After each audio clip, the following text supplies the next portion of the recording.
Hello friends. इस tutorial में हम इसके ऊपर काम कर रहे थे कि हम किसी भी ऑब्जेक्ट को आपस में कैसे जोड़ सकते हैं। तो उससे पहले अगर किसी ने मेरा चैनल सब्सक्राइब नहीं किया तो नीचे रेड कलर के बटन के ऊपर प्रेस करें और साथ ही आपको बेल का आइकन दिखाई देगा, उसके ऊपर लाजमी प्रेस करें, क्योंकि अगर बेल के ऊपर प्रेस नहीं करेंगे तो मेरी नई वीडियो को नोटिफिकेशन आपके पास नहीं पहुंचेगा। और उससे पहले आप दोस्तों से कुछ बात शेयर करना चाहता हूँ कि इसके ऊपर मैं जो भाई जो दोस्त मेरी वीडियो को पहली बार व्यू कर रहा है उसको स्टार अस्तबल यूट्यूब टीवी यूट्यूब चैनल की तरफ से खुश आमदीद। और तमाम दोस्तों और सब्सक्राइबर भाइयों से मैं ये माजरत करता हूँ कि मैं प्राइस बॉन्ड गैस के मतलब कोई भी वीडियो अपलोड नहीं कर सकता, क्योंकि यूट्यूब की तरफ से मुझे कम्युनिटी गाइडलाइन स्ट्राइक आया हुआ है। इसलिए मैं प्राइस बॉन्ड गैस के मतलब कोई भी वीडियो अभी अपलोड नहीं कर सकता। तो लिहाजा हम फ़ोटोशॉप 7.0 के बारे में फुल क्लासेस लेंगे। इस मैं कोशिश करूँगा कि हर टूल को आपको अच्छे से समझा सकूँ। तो फ़िलहाल हमने ये जो सब्जेक्ट को आपस में जोड़ने का तरीका आपको बताया है, ये सिर्फ आपको समझाने का तरीका है कि किस टूल को हम किस तरह से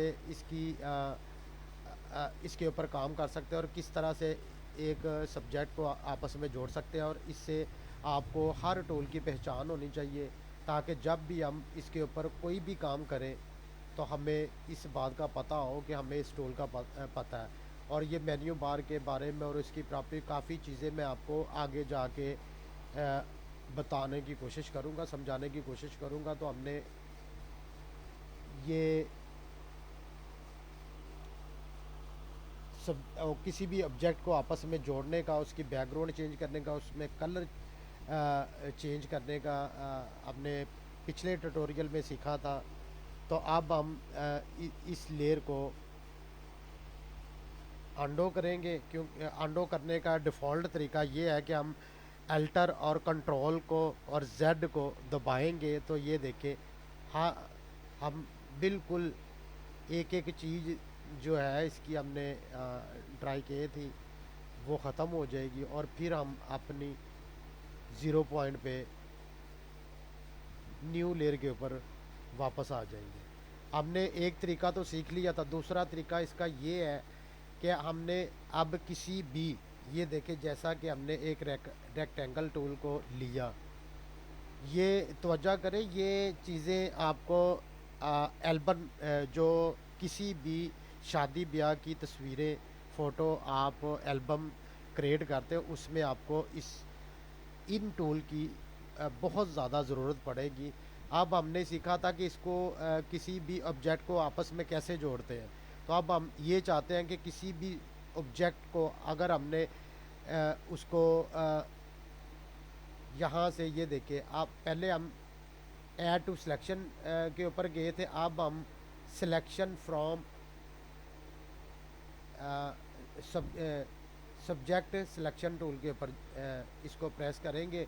और ये देखिए, इसका तरीका मैं ये आपको बता रहा हूँ कि ये देखिए, हमने इस ये जो इसका कार्नर नज़र आ रहा है हमें, हम ये हमारा ये सोच है कि हम इस कार्नर को ख़त्म कर दें।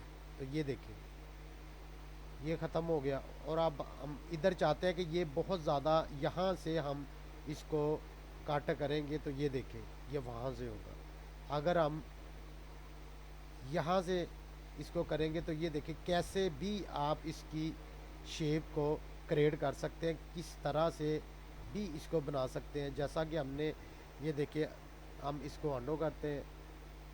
सबसे पहले हम एक रेक्टेंगल टूल लेते हैं, ये देखिए, ये एक रेक्टेंगल टूल लिया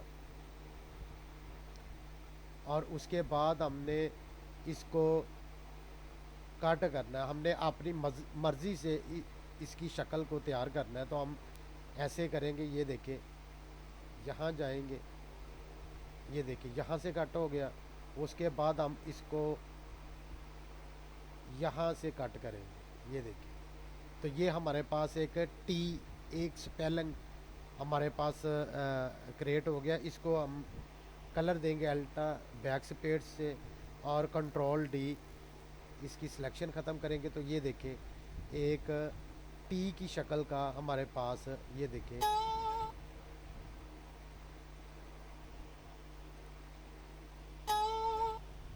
ये अपने बैकग्राउंड के ऊपर बना दिया हमने, लेयर के ऊपर नहीं क्रिएट किया, इसलिए ये मूव टूल की मदद से इसको हम कहीं भी लेके नहीं जा सकते।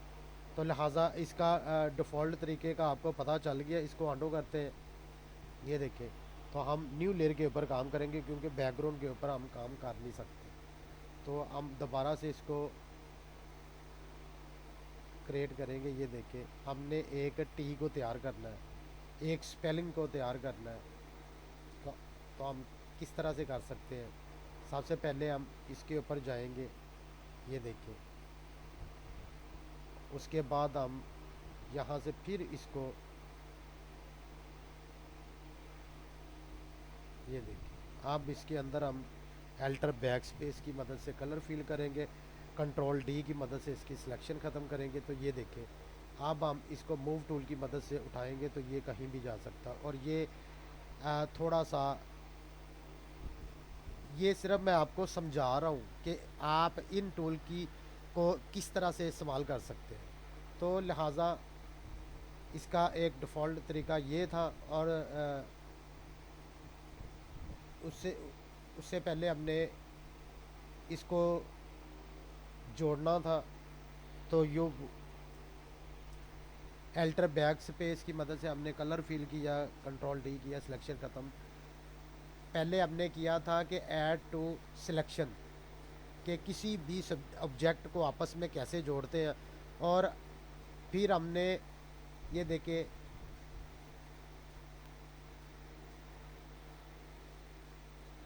इस टूल के ऊपर हम गए तो हमने इसको कट करना था क्योंकि ये हमें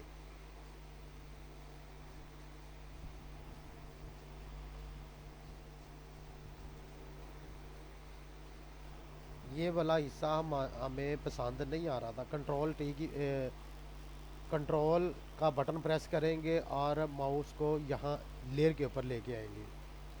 तो ये देखें ये इसकी सिलेक्शन हो गई। उसके बाद हम इसके ऊपर ये देखिए इसको कट करेंगे, कंट्रोल डी। तो इसका डिफ़ॉल्ट तरीका यही है कि किसी भी ऑब्जेक्ट को आपने आपस में जोड़ना हो और कट करना हो तो उसका तरीका यही है कि हमने ये देखें एक,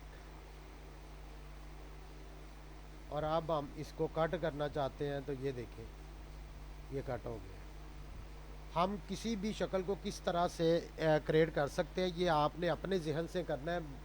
मेरा काम सिर्फ यही है कि आपको हर टूल का इस्तेमाल बताऊं कि आप किसी भी टूल को किस तरह से इस्तेमाल कर सकते हैं, उसकी कितनी प्रॉपर्टीज़ है। और आगे चल के मैं इसके बारे में आपको बहुत कुछ बताने वाला हूं। और उसके बाद हम चलते हैं रेक्टेंगल टूल के ऊपर। हम जब प्रेस करेंगे, राइट क्लिक करेंगे तो ये देखें हमने इसके ऊपर रो के ऊपर किया। किसी भी हम ऑब्जेक्ट के ऊपर किस तरह से रो को और कॉलम को ड्राई कर सकते हैं, ये देखें।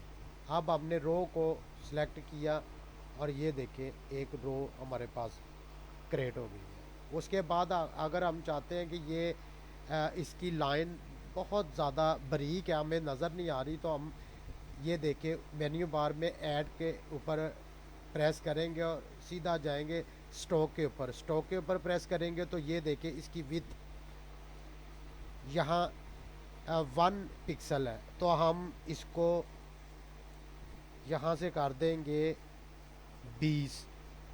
और इसका कलर हम, ये इसकी कलर की विंडो दी हुई है, ये इसकी प्रॉपर्टी है। हम किसी भी कलर के ऊपर प्रेस करेंगे तो ये देखें वो कलर यहाँ आ जाएगा। उसके बाद हम ओके का बटन दबाएंगे तो ये देखें इसकी विथ जो है कैसे बढ़ गई और ये बिल्कुल हमें अच्छे तरीके से नज़र आ रहे हैं। अभी भी अगर आपको छोटी लग रही है आप फिर ऐड के बटन के ऊपर प्रेस करेंगे, स्टॉक के ऊपर जाएंगे और इसकी विड्थ को यहाँ से हम और ज़्यादा बढ़ा देंगे। यहाँ से हम इसको 30 कर देंगे, 30 कर देंगे।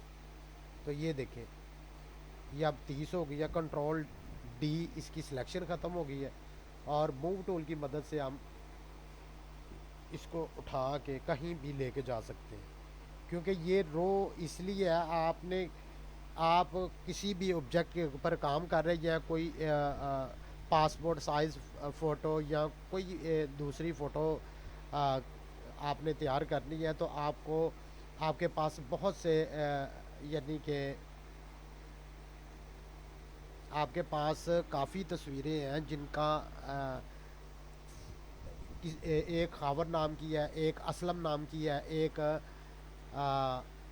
तनवीर नाम की है। तो आप चाह रहे हैं कि हम इसको बाई नाम फ़ोटो को रखें ताकि हमने जब इसका रिज़ल्ट निकालना हो तो हम आसानी निकाल सकें, क्योंकि उसके ऊपर उसका नाम और तारीख लिखी हो और किस तारीख को हमने देनी। तो फिर हम इसकी रेक्टेंगल टूल के ऊपर राइट क्लिक करेंगे और ये देखिए रो के कॉलम के ऊपर जाएंगे और उसके बाद हम एक कॉलम लेंगे।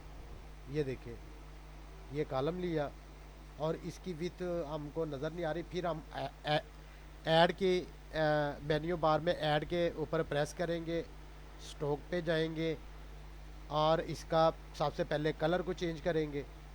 हमें ये कलर नहीं, हमें ग्रीन कलर चाहिए ताकि ये हमें नज़र आ सके। तो ये ग्रीन कलर हमने सेलेक्ट किया। इसकी जो विड्थ है हम इसको 50 कर देते हैं।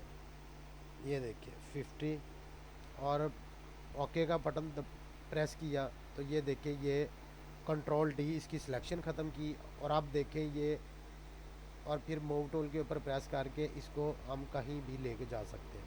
क्योंकि ये हमने एक ही लेयर के ऊपर कर दिया, इसलिए हम इसको लेके जाते हैं। हम इसको अंडो करेंगे ताकि हम एक लेयर के ऊपर काम ना करें। हम फिर एक नई लेयर को क्रिएट करेंगे। यहाँ ये देखें इसकी जो लेयर बॉक्स है इसके नीचे new create a new layer लिखा हुआ है। हम इसके ऊपर प्रेस करेंगे। इसका डिफ़ॉल्ट तरीका मैं आपको इसके 3 तरीके बता चुका हूँ। एक तो ये है कि हम लेयर के ऊपर जाएं और राइट क्लिक करें, ये देखें तो इसकी डुप्लीकेट लेयर हम यहाँ से भी ले सकते हैं। और दूसरा ये कि हम यहाँ से उसके बाद हम ये देखिए कॉलम के ऊपर जाएंगे और न्यू लेयर के ऊपर हम लेयर 2 के ऊपर काम कर रहे हैं। तो हम ये देखिए एक कॉलम को ड्राई करेंगे और उसकी विथ जो है मेन्यू बार में एडिट के ऊपर जाएंगे, ऐड के ऊपर जाएंगे, स्टॉक के ऊपर प्रेस करेंगे और उसके बाद हमने इसका कलर पहले से चूज़ किया हुआ है और 50 इसकी विथ रखी है। ओके का बटन प्रेस करेंगे तो ये देखिए कंट्रोल डी, इसकी सिलेक्शन ख़त्म करेंगे और अब हम इसको मूव टूल की मदद से इसको कहीं भी लेके जा सकते हैं। ये देखिए, क्योंकि पहले हमने एक ही लेयर पे काम कर दिया और इसका तरीका मैं पहले पिछली वीडियो में बता चुका हूँ। पहली वीडियो में शायद क्लास 2 में या 1 में बता चुका हूँ कि किसी भी लेयर के ऊपर हमने काम करना हो तो हम एक लेयर के ऊपर काम नहीं कर सकते।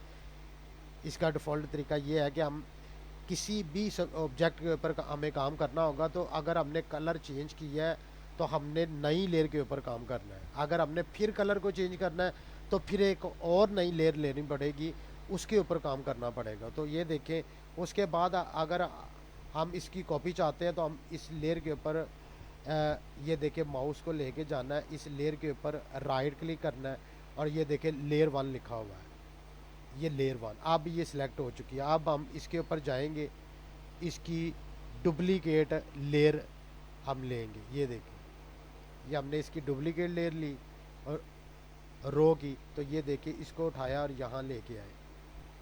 उसके बाद फिर हम इसके ऊपर गए, एक और डुप्लीकेट लेयर ली और इसको हम उठा के यहाँ लेके आए। उसके बाद हमने फिर एक और डुप्लीकेट लेयर लेनी है। ये देखें, उसको भी हमने यहाँ से उठाना है और यहाँ लेके आना है। अब ये हमारे पास हमने इस लेयर के ऊपर जाना है, कॉलम के ऊपर, तो हम ये लेयर 2 लिखा हुआ है, अब ये सिलेक्ट हो चुकी है। तो हम ये देखिए यहाँ बिल्कुल ठीक है, यहाँ हम किसी का भी नाम लिख सकते हैं। इसके ऊपर उर्दू में अंग्रेज़ी में टेक्स्ट लिखने का तरीका मैं इंशाल्लाह अगले ट्यूटोरियल में बताऊंगा। तो ये देखें, ये सिर्फ आपको मैं रेक्टेंगल टूल की प्रॉपर्टी के बारे में, जितनी टूल्स उसके अंदर है उसकी प्रॉपर्टी में, उसकी मैं इस्तेमाल के बारे में आपको बता रहा हूँ, क्योंकि आपको हर लेयर का पता होना चाहिए। जब आपको हर लेयर के बारे में पता होगा तो आप किसी भी ऑब्जेक्ट के ऊपर बआसानी काम कर सकेंगे, और किसी भी ऑब्जेक्ट लेयर को या किसी भी टूल को समझाने के लिए आपको ज़रूरत समझने के लिए मुश्किल पेश नहीं आएगी। इसलिए हर टूल्स के बारे में आप तवज्जो करके सीखें कि ये रेक्टेंगल टूल के अंदर जितनी इसकी प्रॉपर्टी के अंदर इस्तेमाल की चीज़ें थी, ये देखिए हमने उनको। अगर आप चाहते हैं कि ये जो हमने रो और कॉलम बनाए इसके अंदर हम रेक्टेंगल टूल का इस्तेमाल करें, तो वो भी आप कर सकते हैं। ये देखिए हमने रेक्टेंगल टूल लिया, ये समझ लें कि आपकी फ़ोटोज़ है, इसके अंदर हमने ब्लू कलर को अल्टर बैक स्पेस की मदद से प्रेस किया और हमने इस लेयर की भी कॉपी की। ये देखिए, ये इस लेयर को डुप्लीकेट लेयर ली, ये देखिए, और यहाँ से उठा के हम यहाँ लेके आ गए और alter back space, control D, इसकी सिलेक्शन ख़त्म की। अब हम इसकी एक और को क्योंकि हमने नई लेयर नहीं ली, इसी लेयर के ऊपर हम इसको लेके आ रहे हैं। लेकिन आपने हर जो भी, जैसा कि हमने ये पहला सर्कल बनाया था, आपने जब दूसरा सर्कल बनाना है तो आपको नई लेयर के ऊपर काम करना पड़ेगा। लेकिन ये आपको समझाने के लिए मैं एक ही लेयर के ऊपर कर रहा हूँ। तो इस तरह आप यहाँ से इसकी एक और कॉपी हमने की, ये डुप्लीकेट लेयर। तो यहाँ से हम इसको उठाएंगे मूव टूल की मदद से, क्योंकि ये एक ही लेयर पे काम हो गया। ये देखिए, तो ये समझ लें कि आपके ऑब्जेक्ट हैं, ये जो सर्कल बनाया, यानी कि आप रो और कॉलम बना के किसी भी ऑब्जेक्ट को या कोई भी बैकग्राउंड क्रिएट कर सकते हैं। इसके अगले ट्यूटोरियल में जब हम ये ऊपर वाले जितनी टूल्स हैं, ये इसके बाद ये जो टूल्स आपको नज़र आ रहे हैं, ये देखें,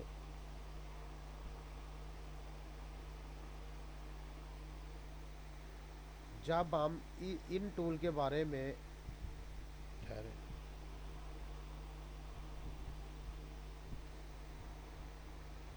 ये टूल्स जब हम ये जो 6 टूल्स हैं इनके बारे में हम पता कर लेंगे, उसके बाद हम जब नीचे वाले टूल्स के बारे में सीखेंगे तो फिर मैं आपको एक नई बैकग्राउंड बनाने के बारे में समझाने की कोशिश करूँगा कि वो आप किस तरह से उसको नई बैकग्राउंड को, ये बिल्कुल हमने बैकग्राउंड ही क्रिएट कर रहे हैं।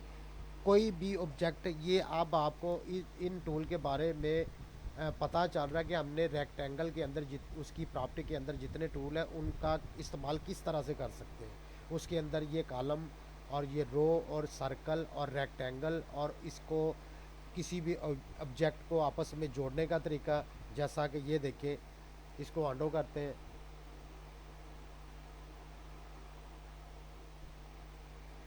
और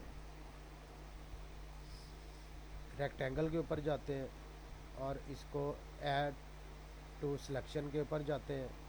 ये हमने एक सर्कल लिया और उसके बाद हमने एक रेक्टेंगल को लिया, तो ये देखें ये आपस में जुड़ गया। अब इसके अंदर हमने कलर को फिल किया, alter back space, control D selection को ख़त्म किया, तो ये देखें ये हमारे पास एक ऑब्जेक्ट है। क्योंकि ये लेयर को हमने नई लेयर पे काम नहीं किया था, हम बिल्कुल नई लेयर के ऊपर काम करें।